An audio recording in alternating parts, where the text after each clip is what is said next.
So, Dr. Powers, I was looking through The Guardian the other day, and I came across an article about the Panama Papers, and they referenced this manifesto written by the gentleman who actually leaked the Panama Papers.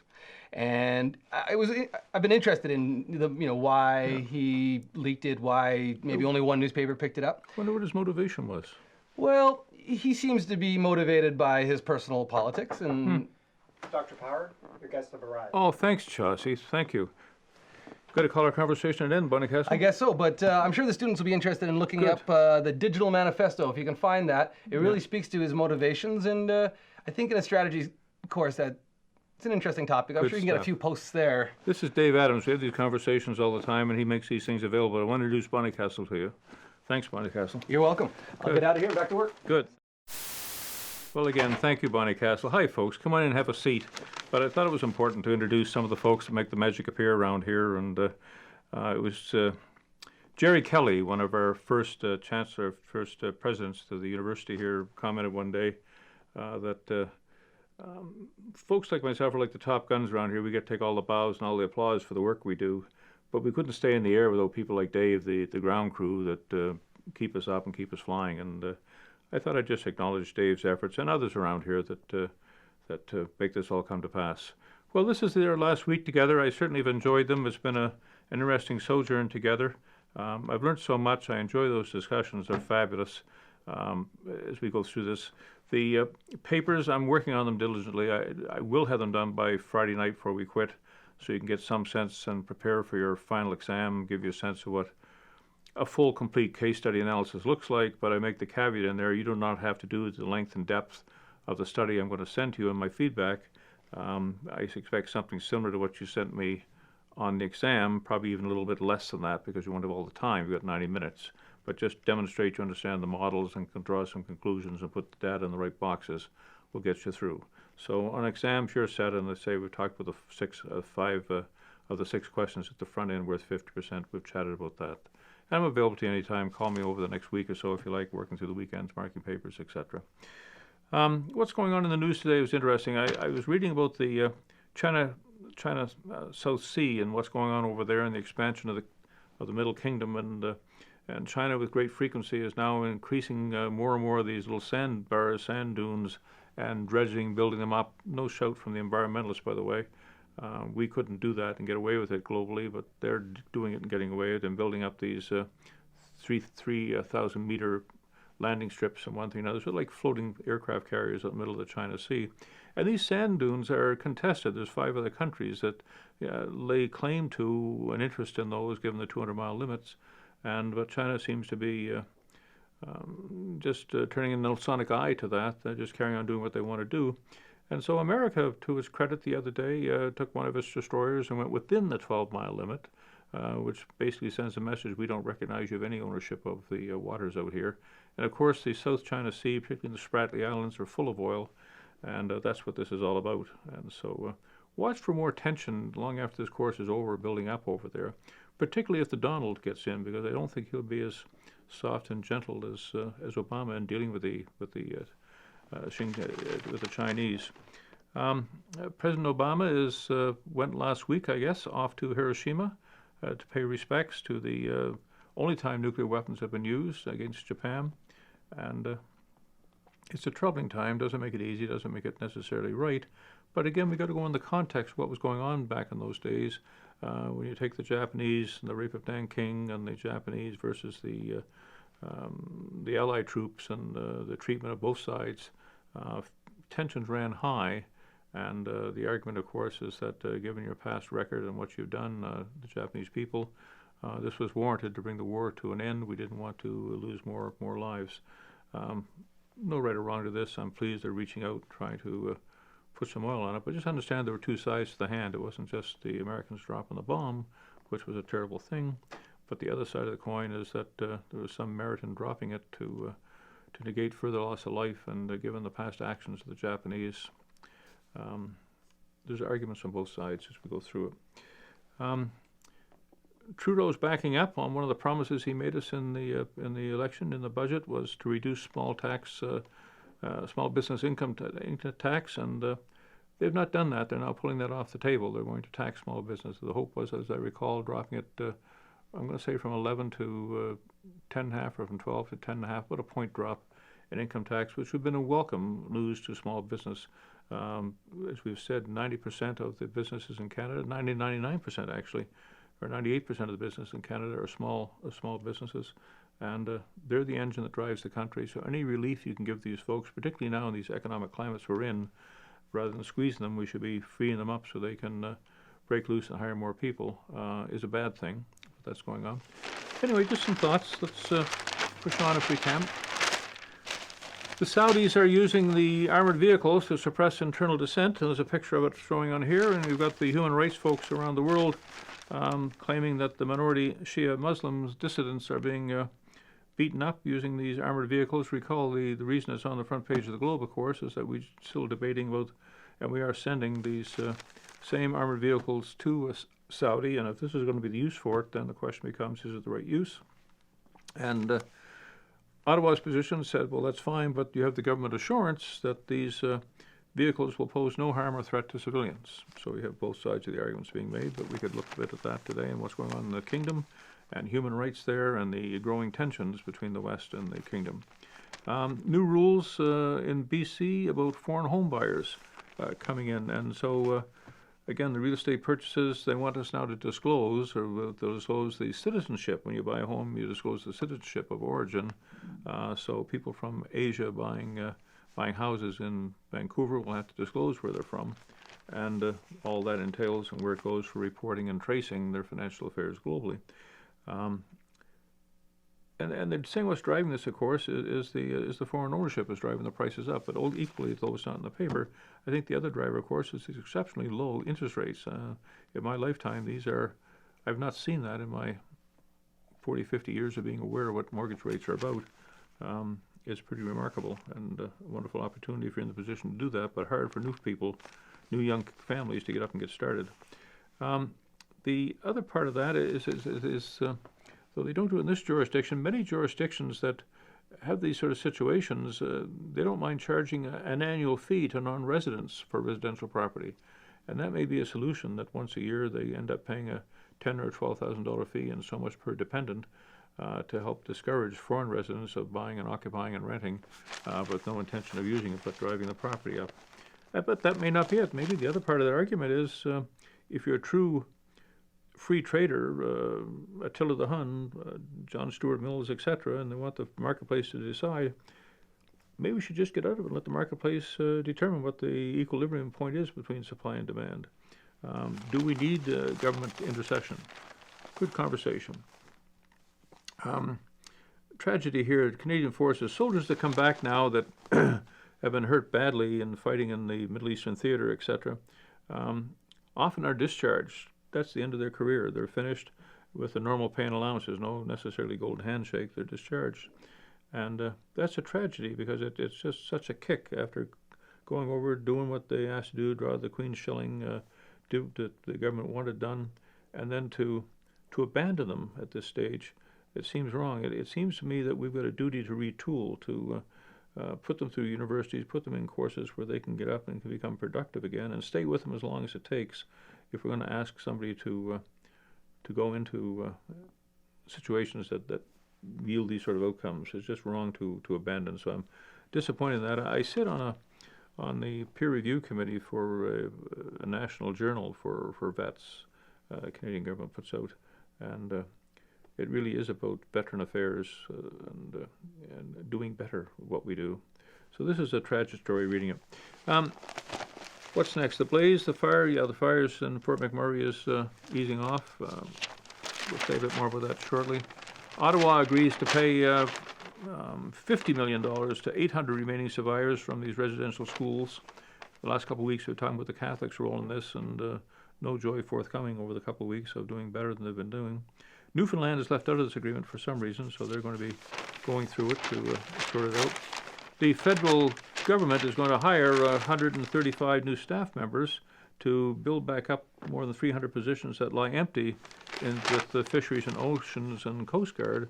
And so things like fish stock and tracking those things and pollution, what's going on with our seas, we have dead spots out there, we have radioactivity from Fukushima coming in. We've got whole islands of plastic bags floating around. So we're going to get more people out there studying and let us know what's going on, because we depend on the health of the oceans, and particularly Canada, because we have 3 oceans around us. They should all be being monitored, and we didn't have enough resources to it. So I'm pleased we're spending some money on that, and we could talk about Canada's oceans and the importance of them to us. The ombudsman is talking about a ban on long-term segregation in the prison systems, and goes through the study they're doing, etc., and abiding by the United Nations guidelines. But the interesting thing here is 40% of those folks incarcerated that got put into these segregated solitary confinement situations, 40% of them have mental problems when they get out. That's not rehabilitating, that's just destroying. That means you and I are going to have to pay for these 40% of the people to put shelter over them for the rest of their life if we make them into mental situations. So I'm disappointed with the number of people we incarcerate in Canada. Drugs, unlike the American P3 system that is the highest incarceration situation in the world, nevertheless Canada has too much on the light drugs, marijuana, etc. In my opinion, that this industry is just out of control. It needs to be rolled back and pruned a bit to actually put proper offenses, incarcerate, but not drugs in the numbers that we do, and the downtrodden and people in low incomes, and then turn them into mental situations. Ministers debate climate change plan in Ontario. Catherine Wynne is getting together. Some of her cabinet ministers are not happy about her move towards a more environmental government, and so they've passed that act we talked about last week, and putting money into renewable resources, etc., for the province. So what they've agreed to do, for example, is there's 80 individual actions that the cabinet must approve in Ontario, which will include things like solar power panels and geothermal heating systems for homes, with some financing and support by government, which is a wonderful thing. $200 million over 4 years for new cycling infrastructure to include bike lanes and paths. Another $200 million to help transport trucks clean up and transfer off the diesels and gases into gas, LNG, that sort of for further energy. Major expansion of electrical vehicles and charging infrastructure is going to be put into the province. And they're doing it paying out of the cap and trade. There's over $2 billion annually is going to be clawed back from the economy. All people are going to be paying into this thing, and that's how the money is going to be spent. And of course, opposition to that is the global automakers of Canada have come up and said, bad idea, that if you keep that up, you're going to sell 1.7 million of these hybrid or electric vehicles in the province within 8 years. Well, they're concerned, of course, that it's going to change the demand for fuel and infrastructure and electrical charging stations as opposed to gas stations. So there's a change is coming quickly. Trump did well, certainly in last night in my time. This is Wednesday night. You'll see this on Monday in Virginia, and Nebraska did well. Getting closer, no question, with California with 170 some odd seats plus the other remaining states to go. He will be past the number of 1,227 delegates. He'll have that, and see what else happens at the nomination. But clearly, he's going to have the required number of votes. But now the question becomes, who's his vice president? And so it's going to be fun to see that happen. And more than that, of course, if he does take over, what difference does it make to Canada? We've talked a bit about that. And I still think certainly the stories on Hillary is getting closer. The tension's building up, and the black swan will be that Hillary gets in charge. He's going to have a cakewalk to the finish line. I don't think Sanders, as much as they tout he can beat Trump, I think when it actually comes to putting the vote in, I think people are concerned about a socialist/communist America. So, not least meeting with the oil firms out there, matching Red Cross funds. I think they said they're up to $60 million in donations, which will be matched. Disappointed a little bit in Canada's federal, but I did see Trudeau is going out there, planned on it for, I think for tomorrow he's going out, which would be last week in your time, going out to do a walkabout, at least show the flag that he's there and concerned. But I think he could have done more and done it faster, but different opinions. Election taking place in the Philippines. The presidential candidate, Rod Duterte, he was sort of the mayor of a city called Davao, not Davos, but Davoa, Davao, and that's where the Canadian 2 weeks ago was taken and kidnapped. And he makes the point. He says he's got an iron fist. He's going to choke disorder out of the city, and said there'll be none of that taking place there. He's pledged to wipe out crime within 6 months, and suggests the Philippines needs more funeral parlors than jails. He says he's going to deal with this under his leadership. He said publicly there's been over 100,000 people killed, and he says you're going to see that all change when he takes over. It sounds a bit like our friend the Donald, doesn't it? But it may be what's named. We certainly don't lose any more Canadians. That must be killing tourism. He's also made some interesting comments with respect to the relationship between the Philippines and the Americans, that they're based there, etc., that he wants to renegotiate all that. He's not happy given the financial state of the Philippines and the lack of support coming from America. He's trying to renegotiate all that. And so there's a lot in there we're going to see happening in the next few weeks after the course is over. I see here Premier Wynne. We talked about Christy Clark and this top-up, this $200,000 it was $270,000 on top of her salary top-up given to her by the Liberal Party after they went to a fundraising dinner, raised the money, washed it through the Liberal Party, then the Liberal Party gives her a top-up, and so they give her a real large check. At a time when she has been squeezing for the last decade civil servants in those problems and all others to hold less than 2% and freeze on salary increases, sounds like she's doing quite well. And to join her, Premier Wynne, who put a freeze on a while back when threatened with that same sort of would-be money laundering, has now got it officially put through. She can put $1,550 is what you can pay in order to attend a dinner and participate and have access to her. Before it was $10,000 to get a face-to-face meeting with the Premier. Now you can get in to see her for $1,500 and change.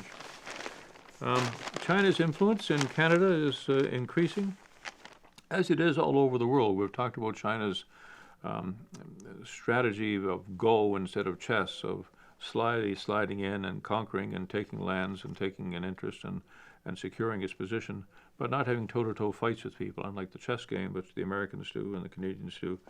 And so to that extent, it's now being recognized in Canada of the editorial influence they have on the publishing. And so in the Chinese papers here locally, they noticed lately that when Xi Jinping came, there was a whole bookcase on the front page about his stories and what he's doing, which supports that. When the day later, when the Taiwanese elected a female president, it was just a small little box.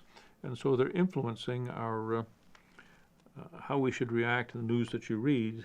And it's only what you read in this paper. For most Canadians, and the sound bites they get is what they're going to base their view and positions on. And so the Chinese are now using the media in Canada to position themselves and get their stories across. And so that's interesting. In fact, on the Facebook was interesting, wasn't it, the other day? It's come to light, possibly, I don't know quite the evidence, it's just without firm evidence, but the idea that they seem to be gerrymandering the trend indicators, that Facebook is one of those, like the stock market, that the number of posts on a particular topic, they publish on their little thing, here's the trends, what's going on, what's exciting today happening. And so all the things that went for the Democrat side of the House got trending and great little stories, et cetera, and those that went to the right side of the House or against Saunders got diminished on the trend lines. And the people have said it was quite deliberate that they were instructed to do that, to control the trend and to play with the figures, as opposed to letting the computer, just based on the number of hits, automatically do it. They started to be selective as to what got in and what got out. And that's troubling on many different fronts, because I refer to the government media, and I mean it in the sense that the media outlets, primarily in the States, but certainly in Canada, we had the Asper family controlling our media in Canada, and they were quite supportive of the Liberal Party for the longest while. So just that relationship, it's not that the government says you do this, but the relationship is so close to the government. The policy dictates, in my opinion, come down, and so the paper tends to reflect what Murdoch wants with Fox News, etc., and Asper's wanted in the Canadian media system tended to influence what we read in the papers. And that's troubling. I'd like to talk about that, because the only way you have a democracy is you must have a free press. And if that truly is the case, we don't have free press. And so my question might be, should Facebook and should our press even though we do have in place regulatory authorities, but there's no teeth, there's nothing in them of any nature, should be tighter controlled, that they are fair and balanced, and not allowed to use the radio waves, the television frequencies, etc., or the media to promote without coming out right. And there's nothing wrong with me having a paper saying Terry Powers paper and I'm right wing until the Hun. If you understand that and the bias is disclosed, then you take it for what it's worth. And we see that in Canada with the Fraser Institute. Right wing, understand that. I still want to read their materials. Or the Canadian policy for policy alternatives, left wing, I understand that. I want to read the materials. But to come under a false flag that we're fair and balanced, I think there's some questions there on ethics we need to talk about, and should they be regulated. While I'm rambling on Facebook the other night, I was thinking about this Internet of Everything and the uniqueness of the commons. We talked about zero-based margin economy in this course a lot, and the Internet of Things. And it seems to me that the Facebook and Apple, it's an interesting model. They don't go out and seek customers like in your business and my business, etc. We're actively seeking customers. The old industrial age model, we need to find customers. But they've turned the hand around. All they do is build a platform, having identified that people want to put their photos somewhere, or having identified people want to put their videos up somewhere. And so Facebook and YouTube simply said, right, here's a platform, populate it, and they get it populated free. The consumer's doing all the work for them. And that's an interesting model, that it's done with the monetization of an idea to make this all come about. And I guess more of that we're going to see as the Internet of Everything keeps washing over us. Carbon tax is an opportunity for Clark. Same thing we just talked about with Ontario coming here, the same sort of thing, that she's going to put this in place and claw back some money and then hopefully do some things for the environment here in Canada. Keep in mind that we're competing in a global environment, and if prices of things go up, like gas goes up 50 cents a unit because of the carbon tax on it, then they can buy it cheaper from Mexico, then they're going to buy their gas from Mexico. So we'll watch and see. Well, this is a story that's of interest to me. The federal Liberal government on Monday accepted the United Nations Declaration on Rights for Indigenous People that was adopted in 2007. I did a paper on that back in 2007. And it was quite surprising that the UN Declaration gave the basic human rights to all Indigenous people around the globe. And there were only 4 countries that refused to sign on. And one was the United States, the other was Australia, the other was Canada, and I forget the fourth, but they refused to sign on. And the concern, of course, is that there could possibly be some rights in here that would fly in the face of the ability for the federal government to negotiate all the mineral rights and things up north and on native lands, and so they're reluctant to do it. They've now come out and said we'll adopt it with some exceptions, but it's only a declaration, we don't have to abide by it. But there is a body of law that says UN declarations certainly are persuasive in the courts, and it gives the First Nations some clout in their negotiations. So we could talk a little bit about that particular declaration on rights for Indigenous people in Canada. It's so important that we do the right thing. By the same token, we've got to be done right, but we've got to get it cleared up, because we can't have this indecision, so we can't get pipelines and things across. So it has to be looked at. From The Columnist, I think I saw a few interesting little things from here today, if I can find them. I think of some Chinese in there. I like to read from the back of the book. So I go through this.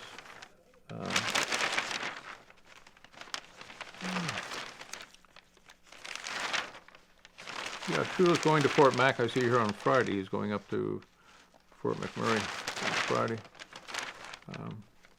Well, that's interesting. Maybe it doesn't jump out at me now, but I had a few articles in there I thought I wanted to talk about, but I don't see them. So we'll bypass.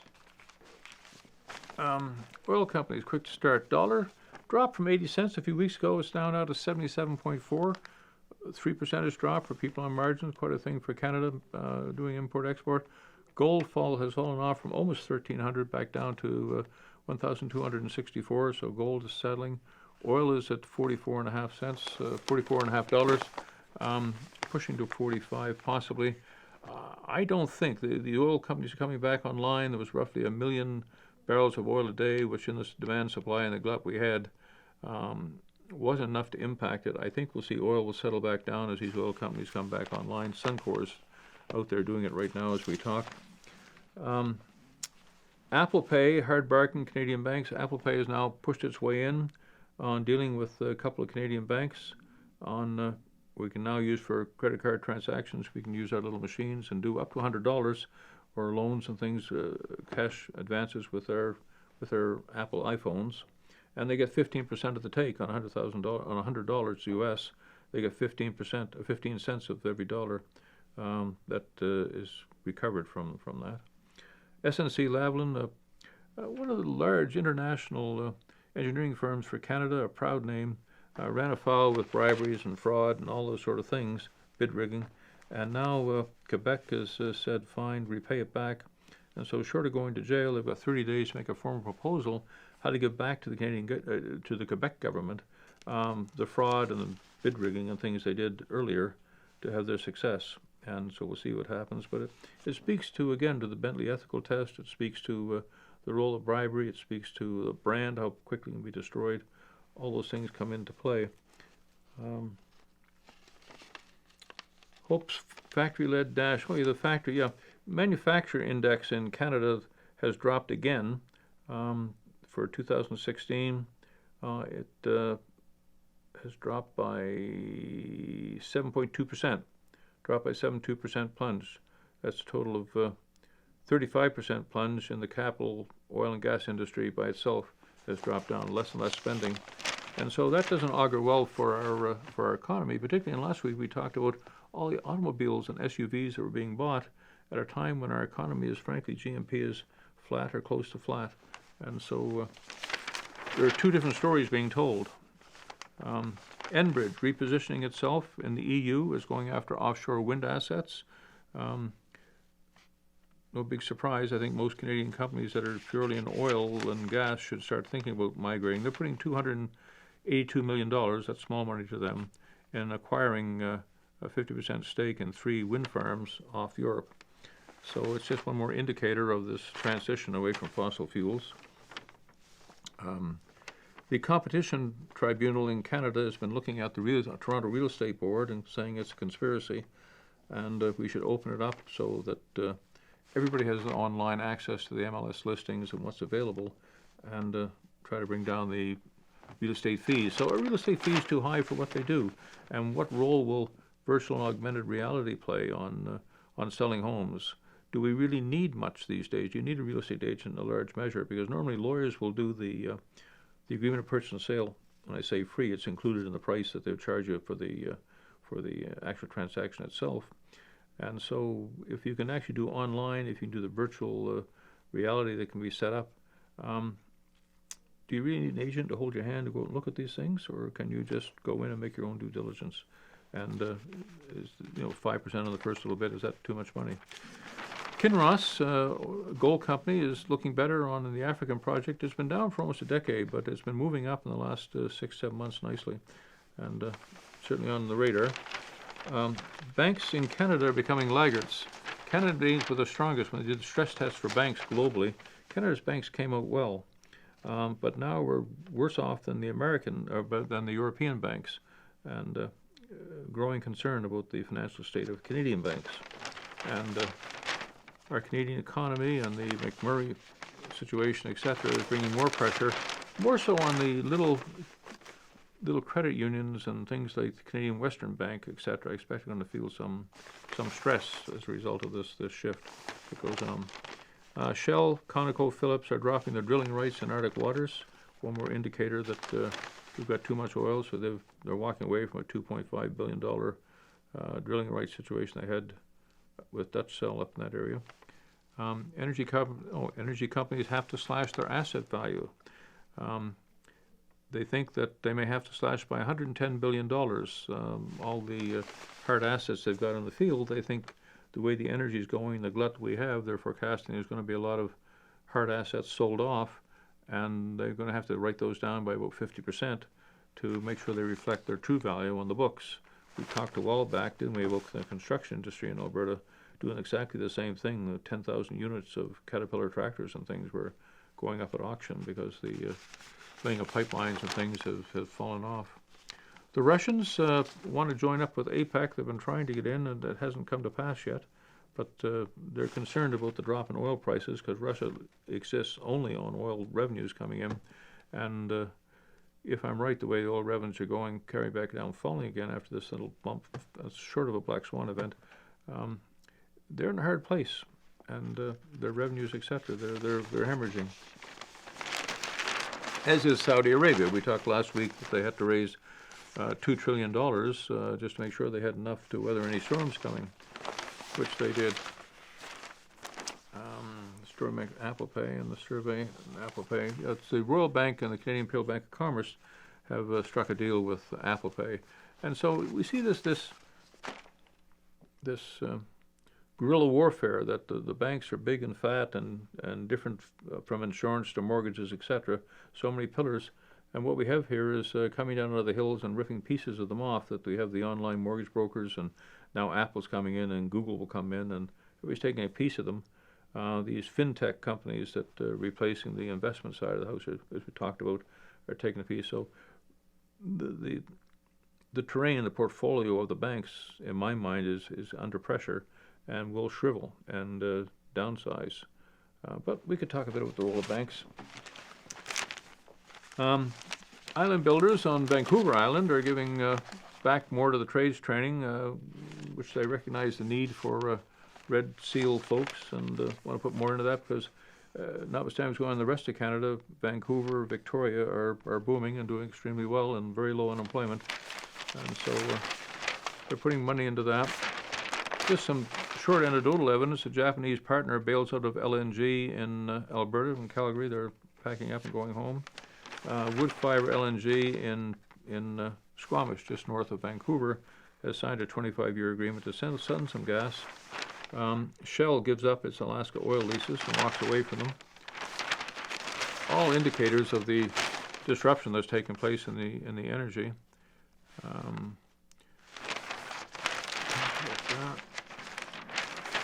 D&D ordered to repay the Federal Treasury $147 million. Again, our servicemen received paying allowances when going on trips and one thing or another within what they thought were the regulations, but it appears an overpayment was made, and they had to claw back $147 million from the servicemen.